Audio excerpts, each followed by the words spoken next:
Hi, ಎಲ್ಲರಿಗೂ ನಮಸ್ತೆ. Sai Krishna channel ವತಿಯಿಂದ ಎಲ್ಲರಿಗೂ ಧನ್ಯವಾದಗಳನ್ನು ಅರ್ಪಿಸುತ್ತಾ, ಯಾರೆಲ್ಲ ನನ್ನ ಚಾನಲ್ ಸಬ್ಸ್ಕ್ರೈಬ್ ಮಾಡ್ಕೊಂಡಿದ್ದೀರ ಆ ಎಲ್ಲ ವೀಕ್ಷಕರಿಗೂ ನನ್ನ ಹೃದಯಪೂರ್ವಕ ಧನ್ಯವಾದಗಳನ್ನು ಹಾಗೂ ನಮಸ್ಕಾರಗಳನ್ನು ಸಹ ತಿಳಿಸ್ತಾ, ಈ ದಿನದಂದು ಸಾಯಿ ಸಚ್ಚರಿತ್ಯ 18 ಮತ್ತು 19ನೇ ಅಧ್ಯಾಯಗಳನ್ನು ವಿವರಣೆಯನ್ನು ಕೊಡ್ತಾ ಹೋಗ್ತೀನಿ. ಹೇಮಾಡ ಪಂತರನ್ನು ಬಾಬಾ ಆಶೀರ್ವಾದಿಸಿದ್ದು ರಾಧಾಬಾಯಿ ದೇಶಮುಖ ಬಾಬಾ ಅವರ ವಚನಗಳು, ಸದ್ಭಾವನೆಗೆ ಪ್ರೋತ್ಸಾಹ, ವಿವಿಧೋಪದೇಶ, ಶ್ರಮದೀವಿಗಳಿಗೆ ಸಂಭಾವನೆ.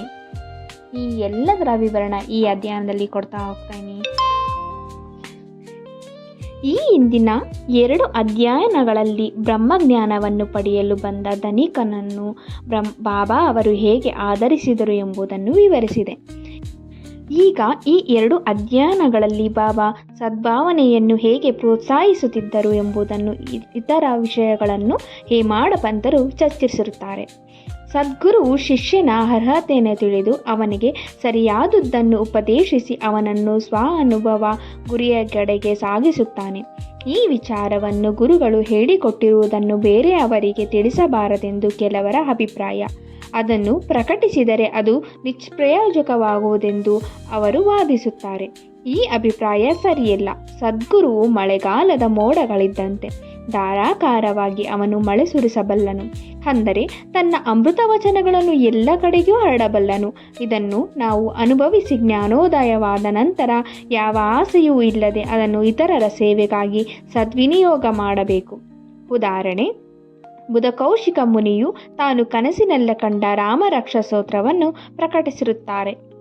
ಮಮತೆಯುಳ್ಳ ಮಾತೆಯು ತನ್ನ ಕಂದನ ಆರೋಗ್ಯವನ್ನು ಗಮನದಲ್ಲಿಟ್ಟುಕೊಂಡು ಕಹಿಯಾದ ಔಷಧಿಯನ್ನು ಬಲಾತ್ಕಾರವಾಗಿ ಕಂದನಿಗೆ ಕುಡಿಸುವಂತೆ ಸಂತಶ್ರೇಷ್ಠ ಸಾಯಿಬಾಬಾ ಅವರು ತಮ್ಮ ಭಕ್ತರಿಗೆ ಆಧ್ಯಾತ್ಮಿಕ ಬೋಧನೆ ಮಾಡುತ್ತಿದ್ದರು. ಅವರ ರೀತಿ ಗುಪ್ತವಾಗಿರದೆ ಎಲ್ಲರಿಗೂ ಗೋಚರಿಸುವಂತೆ ಅವರ ಬೋಧನೆಗಳಿದ್ದವು. ನಾವು ಗುರಿ ಸಾಧಿಸಬಹುದಾಗಿತ್ತು. ಬಾಬಾ ಅವರಂಥ ಗುರುಗಳು ನಮ್ಮ ಜ್ಞಾನ ಚಕ್ಷುಕಗಳನ್ನು ತೆರೆದು ಆತ್ಮದ ಸೌಂದರ್ಯವನ್ನು ತೋರಿಸಿ ಭಕ್ತಿ ಮಾರ್ಗವನ್ನು ಅವಲಂಬಿಸಲು ಸಹಾಯ ಮಾಡುತ್ತಾರೆ. ಇದಾದ ನಂತರ ತಮ್ಮ ಇಂದ್ರಿಯ ಚಾಪಲ್ಯಗಳು ದೂರವಾಗಿ ವಿವೇಕ ಮತ್ತು ವೈರಾಗ್ಯವೆಂಬ ಅವಳಿ ಜವಳಿ ಪವಲಗಳು ನಮ್ಮ ಕರಗತವಾಗುತ್ತವೆ ಮತ್ತು ಪರಮ ಜ್ಞಾನ ಕನಸಿನಲ್ಲಿಯೂ ಸಹ ಉಕ್ಕಿ ಹರಿಯುತ್ತದೆ.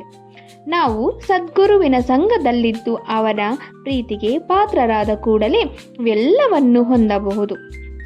ಭಕ್ತರ ಅಭೀಷ್ಟಗಳನ್ನು ನೆರವೇರಿಸುವ ಆ ಪರಮಾತ್ಮನು ಸಹಾಯ ಮಾಡಿ ಕಷ್ಟದ ಕಾರ್ಪಣ್ಯಗಳನ್ನು ದೂರ ಮಾಡಿ ನಮಗೆ ಆನಂದವನ್ನು ದೊರಕಿಸಿಕೊಡುತ್ತಾನೆ. ಈ ಪ್ರಗತಿ ಅಥವಾ ಏಳಿಗೆ ಸದ್ಗುರುವಿನ ಸಹಾಯದಿಂದ ಮಾತ್ರವೇ ಸಾಧ್ಯ. ಆದುದರಿಂದ ನಾವು ಯಾವಾಗಲೂ ಸದ್ಗುರುವಿನ ಜ್ಞಾನ ಮಾಡಬೇಕು. ಒಂದು ಸಾರಿ ಶ್ರೀ ಸಾಟೆ ಅವರಿಗೆ ವ್ಯಾಪಾರದಲ್ಲಿ ಬಹಳ ನಷ್ಟವಾಯಿತು. ಕೆಲವು ಅನಿರೀಕ್ಷಿತ ಮತ್ತು ಅವರ್ಣೀಯ ಕಾರಣಗಳಿಂದ ತೊಂದರೆಗಳುಂಟಾಗಿ ಬಹಳ ಬೇಸರಗೊಂಡಿದ್ದರು. ಮನೆಯಲ್ಲಿ ವಿಶ್ರಾಂತಿ ದೊರಕದೇ ಇದ್ದುದರಿಂದ ಬೇರೆ ಎಲ್ಲಿಯಾದರೂ ಹೋಗಿ ಬರೋಣವೆಂದು ಅನಿಸಿತ್ತು. ಎಲ್ಲವೂ ಸುಗಮವಾಗಿ ಸುಖ ಸಂತೋಷಗಳಲ್ಲಿರುವಾಗ ಮಾನವನು ಪರಮಾತ್ಮನನ್ನು ಸ್ಮರಿಸುವುದೇ ಇಲ್ಲ.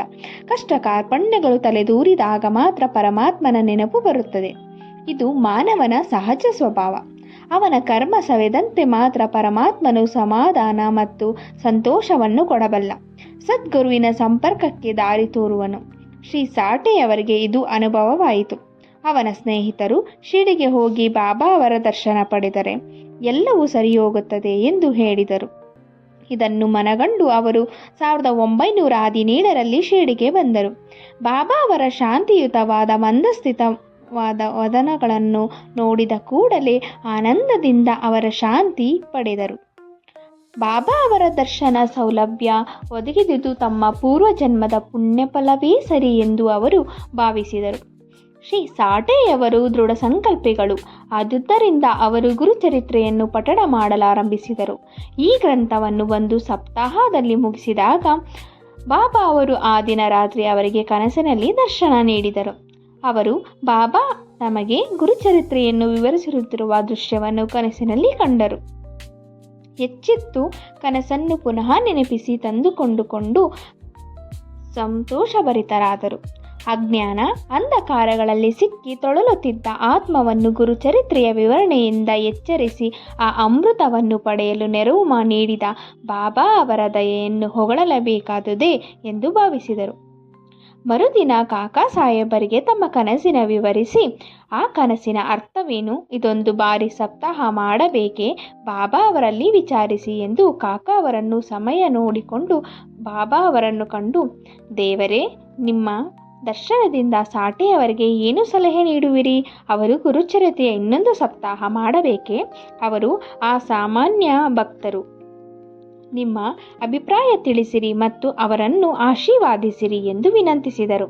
ಆಗ ಬಾಬಾ ಅವರು, ಅವನು ಗ್ರಂಥವನ್ನು ಮತ್ತೊಮ್ಮೆ ಪಠಿಸಲಿ. ಶ್ರದ್ಧೆ ಭಕ್ತಿಗಳಿಂದ ಅದನ್ನು ಪಠಿಸಿದರೆ ಪರಮಾತ್ಮನು ಅವನಿಗೆ ಒಳ್ಳೆಯದನ್ನು ಮಾಡುತ್ತಾನೆ ಎಂದು ಉತ್ತರಿಸಿದರು.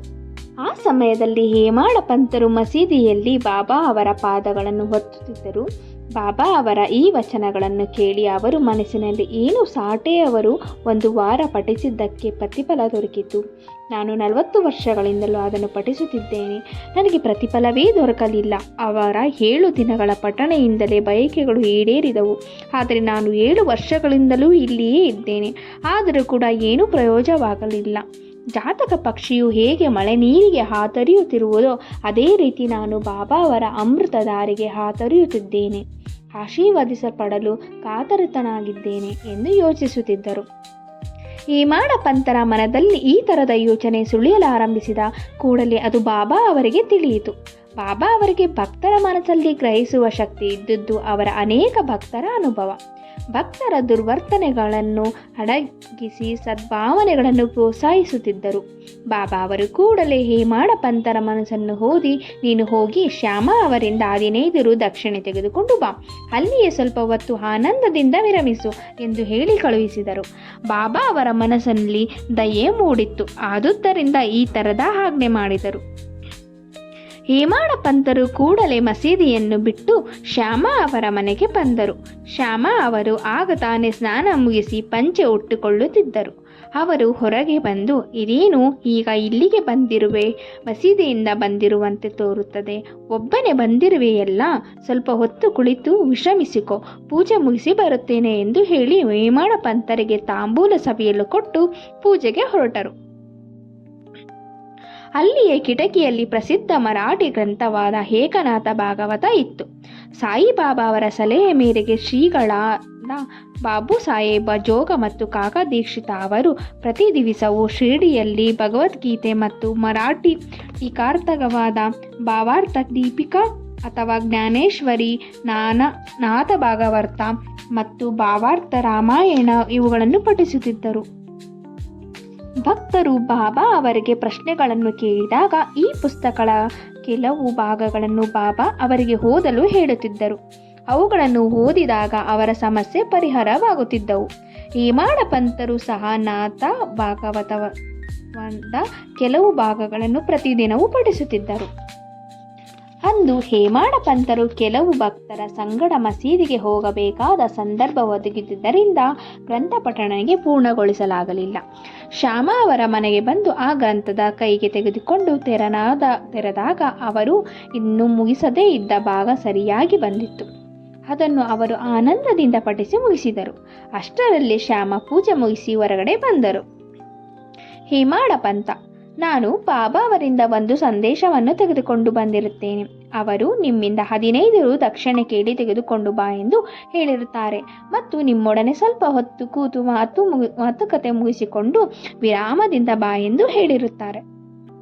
ಶ್ಯಾಮ ಆಶ್ಚರ್ಯದಿಂದ, ನನ್ನ ಹತ್ತಿರ ಹಣವಿಲ್ಲ, ದಕ್ಷಿಣೆಗೆ ಬದಲಾಗಿ ನನ್ನ 15 ನಮಸ್ಕಾರಗಳನ್ನು ತೆಗೆದುಕೊಂಡು ಹೋಗು. ಹೇಮಾಡ ಪಂತ, ಸರಿ, ನಿಮ್ಮ 15 ನಮಸ್ಕಾರಗಳನ್ನು ತೆಗೆದುಕೊಳ್ಳುತ್ತೇನೆ, ಸ್ವಲ್ಪ ಹೊತ್ತು ಕಾಲ ಕಳೆಯೋಣ. ಶ್ಯಾಮ ಅವರು, ಸರಿ, ಕುಳಿತುಕೋ. ಪರಮಾತ್ಮನ ಅಂದರೆ ಬಾಬಾ ಅವರ ಲೀಲೆಗಳನ್ನು ಆಶ್ಚರ್ಯಕರವಾದುದುಗಳಲ್ಲವೇ? ನಾನು ಹಳ್ಳಿಯ ಹುಂಬ, ನೀನು ಎಷ್ಟಾದರೂ ನಾಗರಿಕ. ಇಲ್ಲಿಗೆ ಬಂದ ನಂತರ ನಿನಗೂ ಅನೇಕ ಲೀಲೆಗಳ ಅನುಭವವಾಗಿರಬಹುದು. ನಾನು ವಿವರಿಸುವುದೇನಿದೆ, ಇಲ್ಲೇ ತೆಗೆದುಕೋ. ಸ್ವಲ್ಪ ಹೊತ್ತಿನ ಬಟ್ಟೆ ಧರಿಸಿ ಬರುತ್ತೇನೆ ಎಂದರು. ಸ್ವಲ್ಪ ಹೊತ್ತಿನಲ್ಲಿಯೇ ಶ್ಯಾಮ ಹೇಮಾಡ ಪಂತರ ಹತ್ತಿರ ಬಂದು ಪುನಃ ಮಾತನಾಡುತ್ತಾ ಕುಳಿತರು. ಅವರು ಈ ಸಾಯಿಬಾಬಾ ಅವರ ಲೀಲೆ ಅಗಾಧವಾದದ್ದು. ಅವರ ಲೀಲೆಗಳಿಗೆ ಅಂತ್ಯವೇ ಇಲ್ಲ. ನಮ್ಮಂಥವರಿಗೇನು ತಿಳಿದಿದೆ? ಬಾಬಾ ಅವರಿಗೆ ನೇರವಾಗಿ ಏಕೆ ಹೇಳಬಾರದು? ನಿನ್ನಂಥ ವಿದ್ವಾಂಸನನ್ನೇಕೆ ನನ್ನ ಬಳಿಗೆ ಕಳುಹಿಸಬೇಕು? ಅವರ ಮರ್ಮವನ್ನು ತಿಳಿಯಲು ಅಸಾಧ್ಯವೇ? ಒಂದೇ ಮಾತಿನಲ್ಲಿ ಹೇಳುವುದಾದರೆ ಅವರನ್ನು ಗ್ರಹಿಸಲು ಮನುಷ್ಯ ಮಾತ್ರರಿಂದ ಸಾಧ್ಯವೇ ಇಲ್ಲ. ಈ ಸಂದರ್ಭದಲ್ಲಿ ನನಗೊಂದು ಕತೆ ನೆನಪಿಗೆ ಬರುತ್ತದೆ. ಅದು ನನಗೆ ಸ್ವತಃ ಗೊತ್ತಿದೆ, ಹೇಳುತ್ತೇನೆ ಕೇಳು. ಭಕ್ತನು ಶ್ರದ್ಧೆ ಭಕ್ತಿಯುಳ್ಳವನಾಗಿದ್ದರೆ ಪ್ರತಿಫಲ ಶೀಘ್ರದಲ್ಲಿಯೇ ದೊರಕುತ್ತದೆ. ಕೆಲವು ಸಾರಿ ಬಾಬಾ ಭಕ್ತರನ್ನು ಕಠಿಣ ಪರೀಕ್ಷೆಗಳಿಗೆ ಗುರಿಪಡಿಸಿ ನಂತರ ಉಪದೇಶ ನೀಡುತ್ತಾರೆ ಎಂದರು. ಉಪದೇಶವೆಂಬ ಪದವನ್ನು ಕೇಳುತ್ತಿದ್ದಂತೆಯೇ ಹೇಮಾಡ ಪಂತರಿಗೆ ಗುರುಚರಿತ್ರೆ ಸಂಗತಿ ನೆನಪಿಗೆ ಬಂತು. ನನ್ನನ್ನು ಪರೀಕ್ಷಿಸಿ ನನ್ನ ಮನಸ್ಸಿಗೆ ಶಾಂತಿ ಕೊಡಬೇಕೆಂದು ನನ್ನನ್ನು ಇಲ್ಲಿಗೆ ಬಾಬಾ ಕಳುಹಿಸಿರಬಹುದೆಂದೆನಿಸಿತು. ತಕ್ಷಣವೇ ಆ ವಿಚಾರವನ್ನು ಬದಿಗಿಟ್ಟು ಶ್ಯಾಮ ಹೇಳುತ್ತಿದ್ದ ಕಥೆಯನ್ನು ಅವರು ಕೇಳತೊಡಗಿದರು. ರಾಧಾಬಾಯಿ ದೇಶಮುಖ. ರಾಧಾಬಾಯಿ ಎಂಬ ವೃದ್ಧಳು ಕಾಶಾಬ ದೇಶಮುಖದ ತಾಯಿ. ಬಾಬಾ ಅವರ ಕೀರ್ತಿಯನ್ನು ಕೇಳಿ ಅವಳು ಸಹ ಸಂಗಮನೇರದ ಜನರ ಜೊತೆಯಲ್ಲಿ ಶಿರ್ಡಿಗೆ ಬಂದಳು. ಬಾಬಾ ಅವರನ್ನು ಮನಸಾರೆ ಪ್ರೀತಿಸುತ್ತಿದ್ದಳು. ಆದುದರಿಂದ ಅವರನ್ನು ತಮ್ಮ ಗುರುವೆಂದು ಭಾವಿಸಿ ಅವಳು ಉಪದೇಶ ಪಡೆಯಬೇಕೆಂಬ ಸಂಕಲ್ಪ ಮಾಡಿದಳು. ಅವಳಿಗೆ ಇನ್ನೇನು ಗೊತ್ತಿರಲಿಲ್ಲ. ಬಾಬಾ ಅವರು ನಮ್ಮನ್ನು ಸ್ವೀಕರಿಸಿ ಉಪದೇಶಿಸದೇ ಇದ್ದರೆ ಮಾರಣಾಂತಿಕ ಉಪವಾಸ ವ್ರತ ಮಾಡಬೇಕೆಂದು ನಿರ್ಧರಿಸಿ ಮನೆಗೆ ಹೋಗಿ ಅಂದಿನಿಂದ ನೀರು ಮತ್ತು ಆಹಾರವನ್ನು ತೊರೆದಳು. ಇದನ್ನು ನೋಡಿ ನನಗೆ ಗಾಬರಿಯಾಯಿತು. ಆದ್ದರಿಂದ ಅವಳ ಪರವಾಗಿ ನಾನು ಬಾಬಾ ಅವರ ಹತ್ತಿರ ಹೋಗಿ, ದೇವಾ, ಇದು ನಿಮ್ಮ ಎಂಥ ಲೀಲೆ? ನೀವು ಅನೇಕರನ್ನು ಇಲ್ಲಿಗೆ ಕರೆಯಿಸುವಿರಿ, ಆಶೀರ್ವಾದಿಸುವಿರಿ. ಆ ವೃದ್ಧಳ ಬಗ್ಗೆ ನಿಮಗೆ ತಿಳಿದಿಲ್ಲವೇ? ಅವಳು ನಿಮ್ಮನ್ನೇ ನಂಬಿರುತ್ತಾಳೆ. ನೀವು ಅವಳನ್ನು ಆಶೀರ್ವಾದಿಸಿ ಉಪದೇಶ ನೀಡಿದ್ದಲ್ಲಿ ಮಾರಣಾಂತಿಕ ಉಪವಾಸ ಮಾಡುವನೆಂದು ನಿರ್ಧರಿಸಿರುತ್ತಾಳೆ. ಆದುದರಿಂದ ದಯಮಾಡಿ ಅವಳನ್ನು ಆಶೀರ್ವಾದಿಸಿರಿ ಎಂದು ಕೇಳಿದರು. ಬಾಬಾ ಅವರು ಅವಳ ದೃಢ ಸಂಕಲ್ಪವನ್ನು ತಿಳಿದು ಅವಳನ್ನು ಕರೆಯಿಸಿ ಈ ಕೆಳಗೆ ಹೇಳಿದಂತೆ ಅವಳನ್ನು ಸಂಬೋಧಿಸಿ ಅವಳ ಮನಸ್ಸನ್ನು ಮಾರ್ಪಾಟು ಮಾಡಿದರು. ಮಾತೆಯೇ, ಅನ್ಯಾಯವಾಗಿ ನಿಮ್ಮ ದೇಹವನ್ನು ಏತಕ್ಕೆ ದಂಡಿಸಿಕೊಳ್ಳುತ್ತಿದ್ದೀರಿ? ನೀವೇ ನನ್ನ ನಿಜವಾದ ಮಾತೆ. ನಾನು ನಿಮ್ಮ ಪುತ್ರ. ಕನಿಕರವಿಟ್ಟು ನಾನು ಹೇಳುವುದನ್ನು ಕೇಳಿರಿ. ನನ್ನ ಸ್ವಂತ ಅನುಭವವೇ ಹೇಳುತ್ತೇನೆ. ನೀವು ನನ್ನನ್ನು ಸರಿಯಾಗಿ ಅರ್ಥ ಮಾಡಿಕೊಂಡರೆ ನಿಮಗೆ ಒಳ್ಳೆಯದಾಗುತ್ತದೆ. ನನಗೆ ಒಬ್ಬ ಗುರು ಇದ್ದರು. ಅವರು ಮಹಾಸಾಧುಗಳು, ದಯಾಮರರು ಆಗಿದ್ದರು. ಅವರಲ್ಲಿ ನಾನು ಬಹಳ ದಿನಗಳ ಕಾಲ ಸೇವೆ ಮಾಡಿದೆ. ಆದರೂ ಒಂದು ದಿನವಾದರೂ ಅವರು ನನಗೆ ಮಂತ್ರೋಪದೇಶ ಮಾಡಲಿಲ್ಲ. ಆದರೂ ಕೂಡ ಅವರನ್ನು ಬಿಡಬಾರದೆಂದು ದೃಢ ಸಂಕಲ್ಪ ಮಾಡಿದೆನು. ಒಂದು ದಿನ ತಲೆಯನ್ನು ಬೋಳಿಸಿ ನನ್ನಿಂದ 2 ಕಾಸು ದಕ್ಷಿಣೆ ಕೇಳಿದರು. ಅವುಗಳನ್ನು ನಾನು ಕೂಡಲೇ ಅರ್ಪಿಸಿದೆ. ಅವರು ನಿಜವಾದ ಸಾಧುಗಳಾಗಿದ್ದರೆ ನನ್ನಿಂದ ದಕ್ಷಿಣೆಯನ್ನೇಕೆ ಕೇಳಿದರು ಎಂದು ಪ್ರಶ್ನಿಸಬಹುದು. ಅವರಿಗೆ ಬೇಕಾದದ್ದು ಹಣವಲ್ಲ. ಅದರಿಂದ ಅವರಿಗೇನು ಪ್ರಯೋಜನ? ಅವರು ಕೇಳಿದ 2 ಕಾಸುಗಳು ದೃಢ ನಂಬಿಕೆ ಮತ್ತು ತಾಳ್ಮೆಗಳನ್ನು ಸೂಚಿಸುತ್ತಿದ್ದವು. ನಾನು ಅವೆರಡನ್ನೂ ಅರ್ಪಿಸಿದೆನು. ಅವರಿಗೆ ಸಂತೋಷವಾಯಿತು.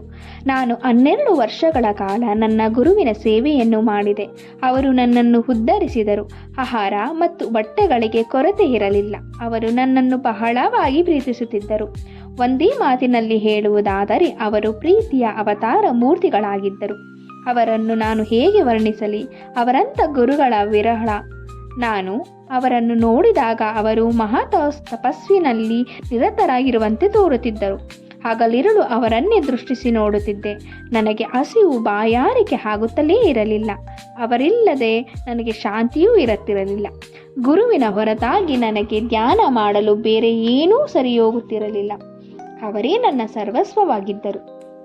ನನ್ನ ಮನಸ್ಸನ್ನು ಯಾವಾಗಲೂ ಅವರಲ್ಲಿ ಇಟ್ಟಿದ್ದೆ. ಇದೇ ನನ್ನ ಆದ್ಯ ದಕ್ಷಿಣೆ. ತಾಳ್ಮೆ ಮತ್ತೊಂದು ದಕ್ಷಿಣೆ.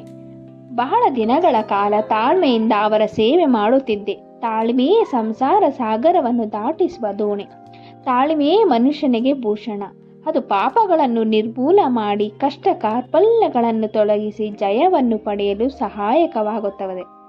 ತಾಳ್ಮೆಯೇ ಗುಣಗಳ ಗಣಿ. ವಿಶ್ವಾಸ ಮತ್ತು ತಾಳ್ಮೆ, ಶ್ರದ್ಧೆ ಮತ್ತು ಸಬೂರಿ ಅವಳಿ ಜವಳಿ ಸಹೋದರಗಳಂತೆ.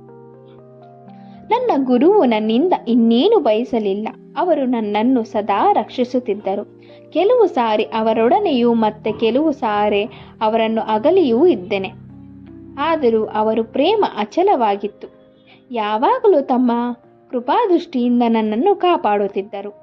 ತಾಯಿಯೇ, ನನ್ನ ಗುರುವು ನನಗೆ ಯಾವ ಮಂತ್ರವನ್ನೂ ಉಪದೇಶಿಸಲಿಲ್ಲ. ಆದ್ದರಿಂದ ನಾನು ನಿಮಗೆ ಏನು ಉಪದೇಶಿಸಲಿ? ಗುರುವಿನ ಕೃಪಾ ಕಟಾಕ್ಷವೇ ಸಂತಸದ ಕಾರಣವೆಂದು ತಿಳಿದಿರಿ. ಯಾರಿಂದಲೂ ಮಂತ್ರ ಅಥವಾ ಉಪದೇಶ ಪಡೆಯಲು ಪ್ರಯತ್ನಿಸಬೇಡಿ.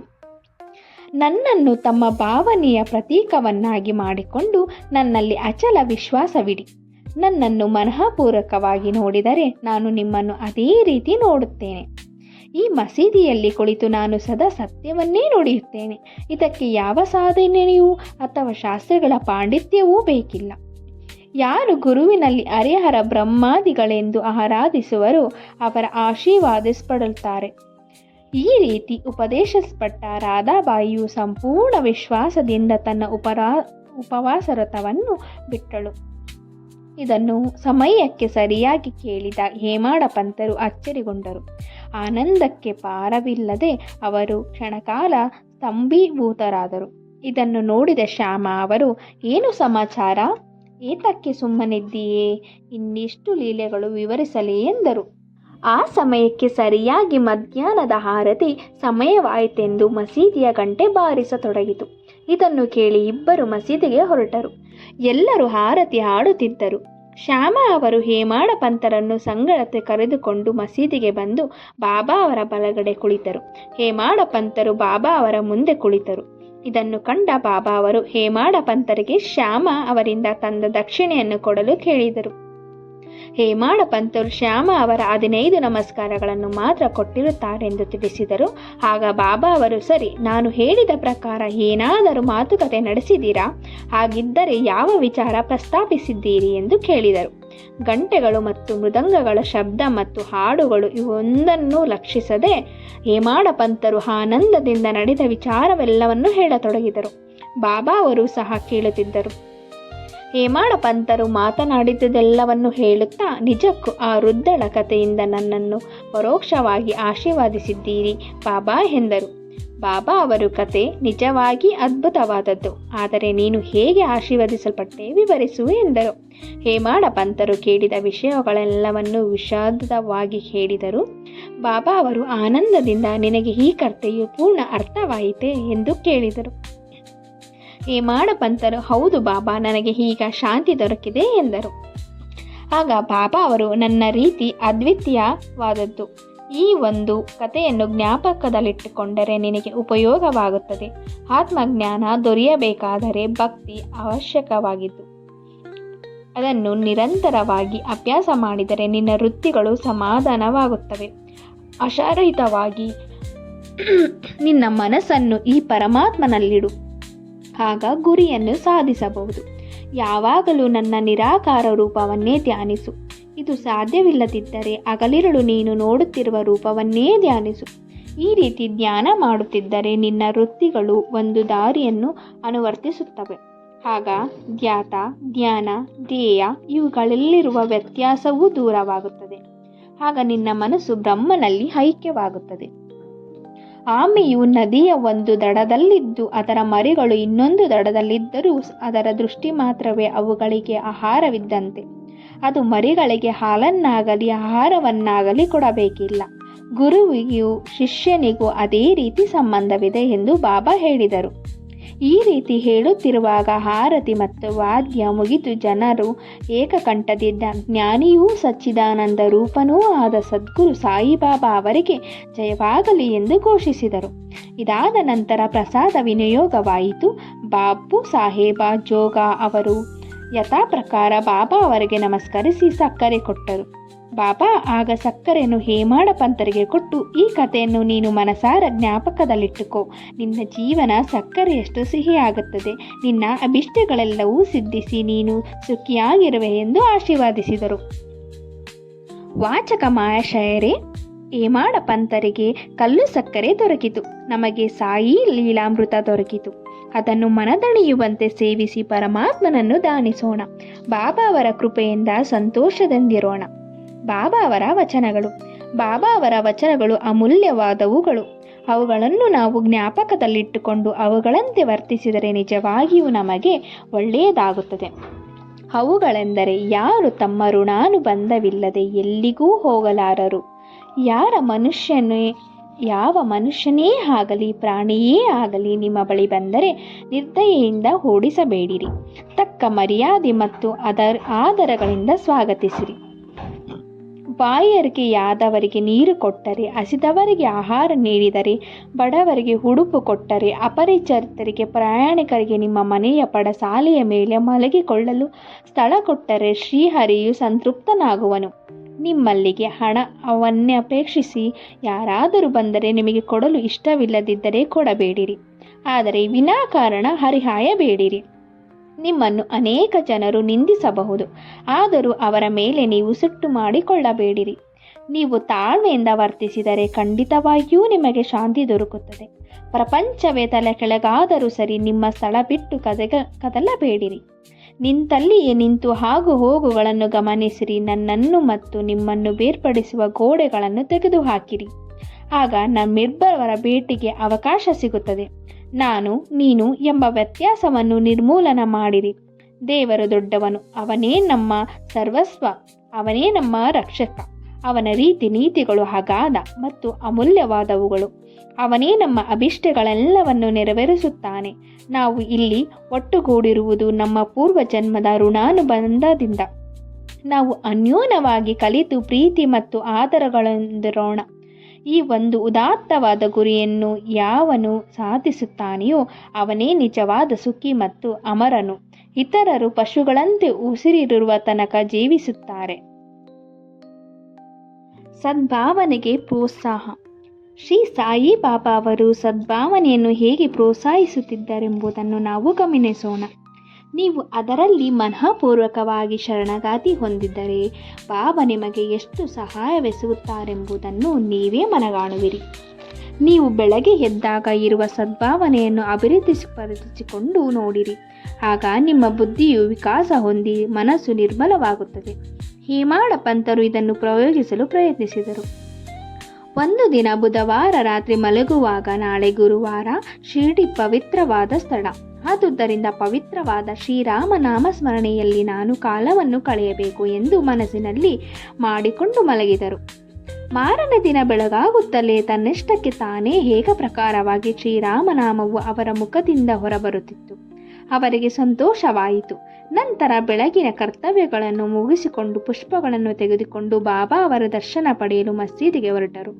ದೀಕ್ಷಿತವಾಡ ಬಿಟ್ಟು ಅವರ ಬೂಟಿವಾಡ ದಾಟುತ್ತಿರುವಾಗ ಬಾಬಾ ಅವರ ಮುಂದೆ ಔರಂಗಾಬಾದಕರರು ಹಾಡುತ್ತಿದ್ದ ಏಕನಾಥರ ಗುರು ಕೃಪಾಂಜನ ಪಾರೋ ಮೇರಾಬಾಯಿ ಎಂಬ ಹಾಡನ್ನು ಕೇಳಿದರು. ಅಂದರೆ ಗುರುಕೃಪೆಯ ರೂಪದಲ್ಲಿ ನನಗೆ ಅಂಜನ ದೊರೆಯುತ್ತಿದೆ, ಅದು ನನ್ನ ದೃಷ್ಟಿಯನ್ನು ವಿಕಸಿಸಿ ರಾಮ ದರ್ಶನಕ್ಕೆ ನೆರವು ನೀಡಿದೆ ಎಂದರ್ಥ. ಸಾಯಿಬಾಬಾ ಅವರ ಭಕ್ತರಾದ ಔರಂಗಾಬಾದಕರ ಈ ಹಾಡನ್ನು ಆಗ ಹಾಡಿದ ಉದ್ದೇಶವೇನು? ನಿಜವಾಗಿಯೂ ಹೇಮಾಡ ಪಂತರ ಪ್ರತಿಜ್ಞೆಯನ್ನು ಈಡೇರಿಸಲು ಬಾಬಾ ಅದನ್ನೇ ಅವರ ಕೇಳುವ ಹಾಗೆ ಮಾಡಿದ್ದುದು ಆಶ್ಚರ್ಯಕರವಲ್ಲವೇ? ಎಲ್ಲ ಸಂತರು ಶ್ರೀರಾಮನಾಮ ಉಚ್ಚಾರಣೆಯೇ ಶ್ರೇಷ್ಠವೆಂದು ಹೇಳುತ್ತಾರೆ. ಶ್ರೀರಾಮನಾಮ ಉಚ್ಚಾರಣೆಯಿಂದ ನಮ್ಮ ಕಷ್ಟಗಳೆಲ್ಲವೂ ದೂರವಾಗಿ ನಮ್ಮ ಅಭಿಷ್ಟಗಳು ಕೈಗೂಡುತ್ತವೆ. ವಿವಿಧ ಉಪದೇಶ. ಸಾಯಿಬಾಬಾ ಅವರ ಉಪದೇಶ ನೀಡಲು ಪ್ರತ್ಯೇಕ ಸ್ಥಳವನ್ನಾಗಲಿ ಪ್ರತ್ಯೇಕ ಕಾಲವನ್ನಾಗಲಿ ನೋಡುತ್ತಿರಲಿಲ್ಲ. ಸಂದರ್ಭ ಬಂದಾಗಲೆಲ್ಲ ಉಪದೇಶ ನೀಡುತ್ತಿದ್ದರು. ಒಂದು ಸಾರಿ ಬಾಬಾ ಅವರ ಭಕ್ತರೊಬ್ಬನು ಇನ್ನೊಬ್ಬನನ್ನು ಅವನ ಹಿಂದೆ ನಿಂದಿಸುತ್ತಿದ್ದನು. ಸಾಮಾನ್ಯವಾಗಿ ಜನರು ವಿನಾಕಾರಣ ಇನ್ನೊಬ್ಬನನ್ನು ಅಳೆಯುತ್ತಾರೆ. ಇದೇ ದ್ವೇಷಕ್ಕೆ ಮೂಲ ಕಾರಣ. ಸಂತರು ಪರನಿಂದನೆಯನ್ನು ಬೇರೊಂದು ವಿಧದಲ್ಲಿ ನೋಡುತ್ತಾರೆ. ಕೊಳೆಯನ್ನು ತೊಳೆಯುವ ಸಾಧನಗಳು ಬೇರೆಯಾಗಿವೆ. ಅವು ಮಣ್ಣು, ನೀರು ಮತ್ತು ಸಾಬೂನು. ಆದರೆ ಪರರ ದೋಷಕನು ಬೇರೊಬ್ಬನ ತಪ್ಪನ್ನು ನಾಲಿಗೆಯಿಂದ ತೊಳೆಯುವನು. ಒಂದು ವಿಧದಲ್ಲಿ ಅವನು ಇನ್ನೊಬ್ಬನನ್ನು ನಿಂದಿಸುವಾಗ ಅವರಿಗೆ ಉಪಕಾರ ಮಾಡುತ್ತಾನೆ. ಸಾಯಿಬಾಬಾ ಅವರು ನಿಂದಿಸಿದವರನ್ನು ತಿದ್ದುತ್ತಿದ್ದ ರೀತಿಯೇ ಬೇರೆ.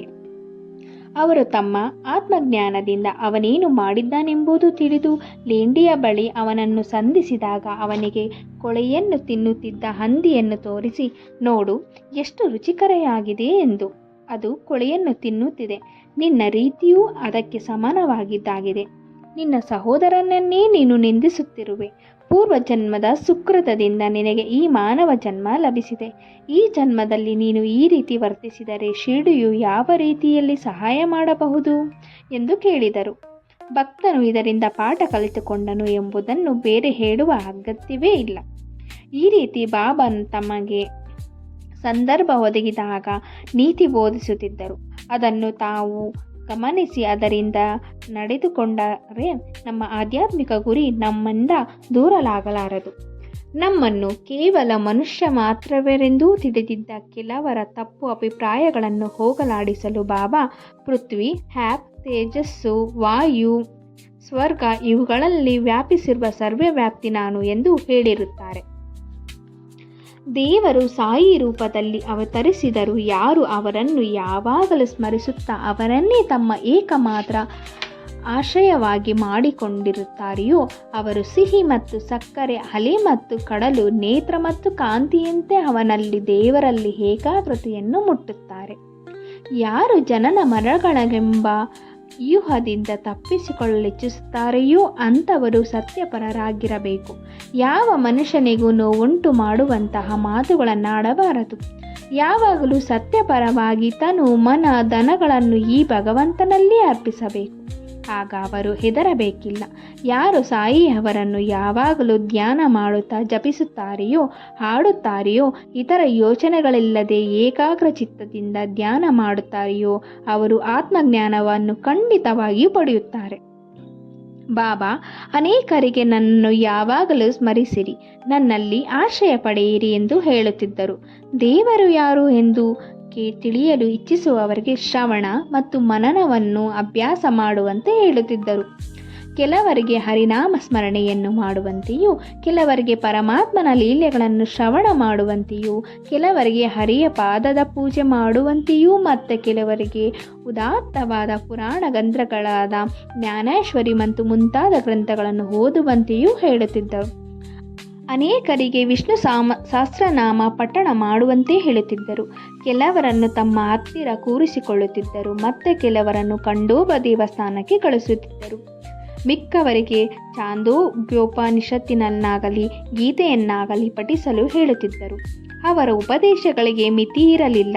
ಕೆಲವು ಕುಡುಕರಿಗೆ ಕನಸಿನಲ್ಲಿ ಕಾಣಿಸಿಕೊಂಡು ಅವರ ಎದೆಯ ಮೇಲೆ ಕುಳಿತು ನೋವು ಮಾಡಿ ಅವರು ಕುಡಿಯುವುದಿಲ್ಲವೆಂದು ಮಾತು ಕೊಟ್ಟ ಹೊರತು ಬಿಡುತ್ತಿರಲಿಲ್ಲ. ಕೆಲವರಿಗೆ ಕನಸಿನಲ್ಲಿ ಗುರುಬ್ರಹ್ಮಾದಿ ಮಂತ್ರದ ಅರ್ಥವನ್ನು ವಿವರಿಸುತ್ತಿದ್ದರು. ಹಠಯೋಗ ಸಾಧಕನನ್ನು ಬರಮಾಡಿಕೊಂಡು ಅದನ್ನು ಬಿಡುವಂತೆ ಹೇಳಿ ಶಾಂತಿ ಮತ್ತು ತಾಳ್ಮೆಯನ್ನು ಬೋಧಿಸುತ್ತಿದ್ದರು.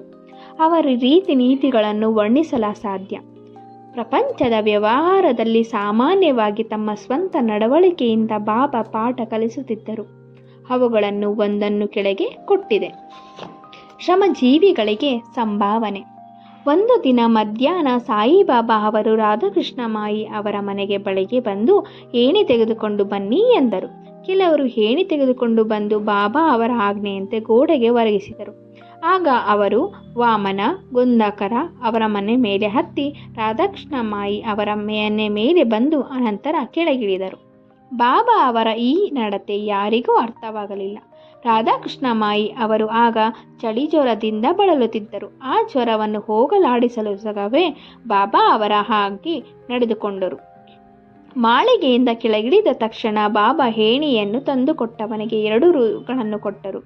ಕೆಲವರು ಧೈರ್ಯ ಮಾಡಿ ಬಾಬಾ ಇಷ್ಟು ಕೆಲಸಕ್ಕೆ ಅವನಿಗೆ ಏಕೆ ಅಷ್ಟು ಹಣ ಕೊಟ್ಟಿರಿ ಎಂದು ಕೇಳಿದರು. ಆಗ ಅವರು ಇತರರ ಶ್ರಮವನ್ನು ಯಾರು ಪುಕ್ಕಟೆ ಪಡೆಯಬಾರದು ಎಂದು ಉತ್ತರಿಸಿದರು. ಕೆಲಸಗಾರರಿಗೆ ಕೂಲಿಯನ್ನು ಧಾರಾಳವಾಗಿ ಮನಸ್ಸಿನಿಂದ ತಪ್ಪದೆ ಕೊಡಬೇಕು. ಬಾಬಾ ಅವರ ತತ್ವವನ್ನು ಅನುಷ್ಠಾನಕ್ಕೆ ತಂದರೆ ಕೆಲಸಗಾರರಿಗೂ ಮಾಲೀಕರಿಗೂ ವಿರಸವೇ ಬರುವುದಿಲ್ಲ. ಶ್ರೀ ಸಾಯಿ ಪ್ರಣಾಮಗಳು. ಸಾಯಿಬಾಬಾ ಅವರ ಪ್ರತಿಯೊಂದು ನುಡಿಗಳಲ್ಲೂ ಮಾತುಗಳಲ್ಲೂ ಅದ್ಭುತವಾದ ಯೋಚನೆಗಳಿವೆ, ಅದ್ಭುತವಾದ ವಿಷಯಗಳಿವೆ. ನಮ್ಮ ಬದುಕನ್ನು ಬದಲಾಯಿಸುವ ಒಂದು ದಾರಿ ಕಾಣ್ತಾ ಹೋಗುತ್ತೆ. ದಯವಿಟ್ಟು ಸಾಯಿಬಾಬಾರವರ ಕೃಪೆಗೆ ಪಾತ್ರರಾಗಲು ಅವರ ಸಚ್ಚರಿತೆಯನ್ನು ಸಂಪೂರ್ಣವಾಗಿ ಓದಿ ಕೇಳಿ ಆನಂದಿಸಿ ಸಾಯಿ ಕೃಪೆಗೆ ಪಾತ್ರರಾಗಿ. ಇನ್ನೂ ಯಾರೆಲ್ಲ ನನ್ನ ಚಾನಲ್ನ ಸಬ್ಸ್ಕ್ರೈಬ್ ಮಾಡ್ಕೊಂಡಿಲ್ಲ, ಪ್ಲೀಸ್ ಸಬ್ಸ್ಕ್ರೈಬ್ ಮಾಡ್ಕೊಳ್ಳಿ. ಲೈಕ್ ಮಾಡಿ. ವಿಡಿಯೋ ಇಷ್ಟ ಆದರೆ ದಯವಿಟ್ಟು ಯಾರಾದರೂ ಸಾಯಿ ಭಕ್ತರಿದ್ದರೆ ಕೇಳುವಂಥರಿದ್ದರೆ ಅವರಿಗೆ ಈ ವಿಡಿಯೋನ ಶೇರ್ ಮಾಡಿ. ಎಲ್ಲರಿಗೂ ಧನ್ಯವಾದಗಳು. ಸಾಯಿಬಾಬಾ ಎಲ್ಲರಿಗೂ ಒಳ್ಳೆಯದಾಗಲಿ ಅಂತ ಪ್ರಾರ್ಥನೆಯನ್ನು ಮಾಡ್ತಾ ವಿಡಿಯೋನ ಎಂಡ್ ಮಾಡ್ತಾ ಇದ್ದೀನಿ. ಧನ್ಯೋಸ್ಮಿ.